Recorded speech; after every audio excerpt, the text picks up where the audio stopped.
আসসালামু আলাইকুম। আমি গোরমেট কুকিং থেকে রুমানা বলছি। আজকে আপনাদের সামনে আমি একটা মাল্টা কেকের রেসিপি নিয়ে এসেছি। কেকটা অসম্ভব মজা।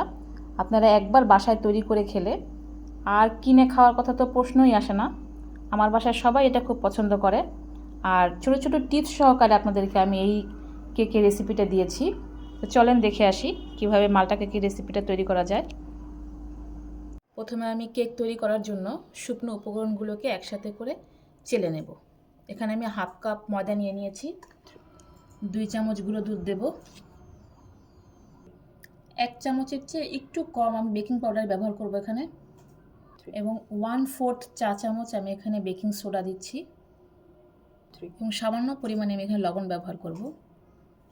এগুলোকে আমি খুব ভালো করে চেলে নেব। 2 থেকে 3 বার চেলে নেবেন, কেননা কেকটা ফ্লপি এবং স্পঞ্জ হবে খুব ভালো। এখানে 3টা ডিমের সাদা অংশ আর কুসুম আলাদা করে নিয়েছি। আমি এটাকে এখন বিট করে নেব। বিট করতে করতে আমি এই চিনিটাকে মিক্স করে নেব একসাথে। আমি এখানে চিনিটাকে মিক্স করে নিয়েছি। এখন আমি ডিমের কুসুমগুলোকে একটা একটা দেব।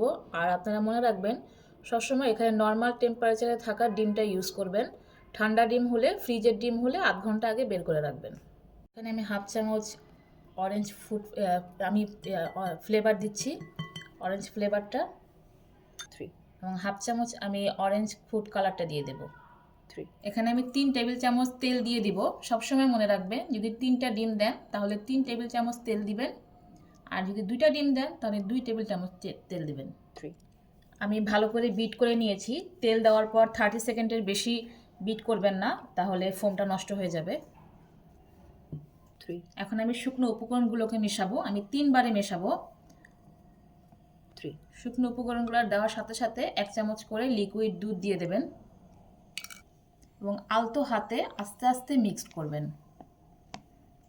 কেকের ডোয়ের সাথে একটু অরেঞ্জ জেস্ট দিয়ে দিব, এই ফ্লেভারটা খুব ভালো আসে। আমি এটাকে খুব ভালো করে মিক্সড করে নিয়েছি। আমার মিক্স করা শেষ, দেখেন একদম কোনো লাম্পস নাই। আর এখন আমি এখানে একটা মোল্ডে তেল ব্রাশ করে একটা পেপার বিছিয়ে নিয়েছি, এটাতে আমি ঢেলে দেব। একটু উঁচু থেকে ঢালবেন। আমি আজকে কেকটাকে ওভেনে করব 170 ডিগ্রিতে।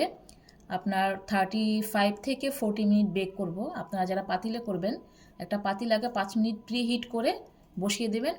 35 মিনিটেই হয়ে যাবে। আমি ক্রিমটা তৈরি করার জন্য মোলটাকে আর এই উইস্কটাকে আমি 1 ঘন্টার জন্য ডিপে রেখে দিয়েছিলাম। আমি 1 কাপ ক্রিম নেব। আমি এখানে ট্রপিক্যাল ক্রিমটা ব্যবহার করেছি। আমি ডিপ করে নেব। এখানে মাল্টা এসেন্স দিয়ে দিব হালকা, এবং হাফ চামচ আমি ফুড কালারটা ব্যবহার করব 3। আমার ক্রিমটা হয়ে গেছে। আমি এখানে কোনো সুগার ব্যবহার করিনি, কারণ এটা এমনিতেই অনেক মিষ্টি ক্রিমটা। আপনারা যারা পছন্দ করেন তারা চিনিটা ব্যবহার করবেন। এখানে আমি অরেঞ্জ গানাশটা তৈরি করব। এর জন্য 1 কাপের থেকে অল্প একটু অরেঞ্জ জুস নিয়ে নিয়েছি, এবং বাকিটা এখানে রেখে দিয়েছি, এটা পরে কাজে লাগবে।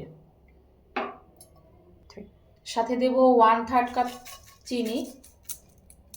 এখানে আমি অল্প করে দিচ্ছি অরেঞ্জ ফ্লেভার এবং অরেঞ্জ ফুড কালার 3। এখন আমি এটাকে ফুটে ওঠা পর্যন্ত অপেক্ষা করব। আমি এই অরেঞ্জ জুসের ভিতরে 1 চামচ আমি কর্নফ্লাওয়ার দিয়ে মিক্স করে এটার সাথে মিক্স করে দেব। এটা ভালো করে মিক্স করে নেবেন। এখন আমি এখানে ঢেলে দেব আস্তে আস্তে, এবং অনবরত নাড়তে থাকবো। আমার অরেঞ্জ গানাশটা হয়ে গেছে। এটাকে আমি একদম রুম টেম্পারেচারে রেখে ঠান্ডা করে নেব। আমার কেকটা হয়ে গেছে, দেখেন কত সফট হয়েছে। আমি ঠান্ডা করে কেটে নিয়ে আসছি। এখন আমি এটাকে ডেকোরেশন করব। আমি কেকের উপরে এভাবে সুগার সিরাপটা দিয়ে দেব। আর সুগার সিরাপ তৈরি করা এটা সবাই জানে, এটা নতুন করে বলার কিছু নাই। কেকটাকে আমি এভাবে একটু ডিজাইন করে নিয়েছি। আপনাদের মনের মতো আপনারা ডিজাইন করতে পারেন। এখন আমি এই মালটা গানাশটা আমি এখানে দিয়ে দেব। আপনারা আপনাদের ইচ্ছা মতো এবং মন মতো ডিজাইন করে নেবেন, যে যেরকম পারেন। তো এরকম একটা কেক বানিয়ে সবাইকে সারপ্রাইজ দিবেন। আর আমার ভিডিওটা যদি আপনাদের ভালো লেগে থাকে, একটা লাইক দিবেন, শেয়ার করবেন। আর যদি ফেসবুক থেকে দেখে থাকেন তাহলে ফলো করবেন, আর ইউটিউব থেকে দেখে থাকলে অবশ্যই সাবস্ক্রাইব করবেন। আল্লাহ হাফেজ।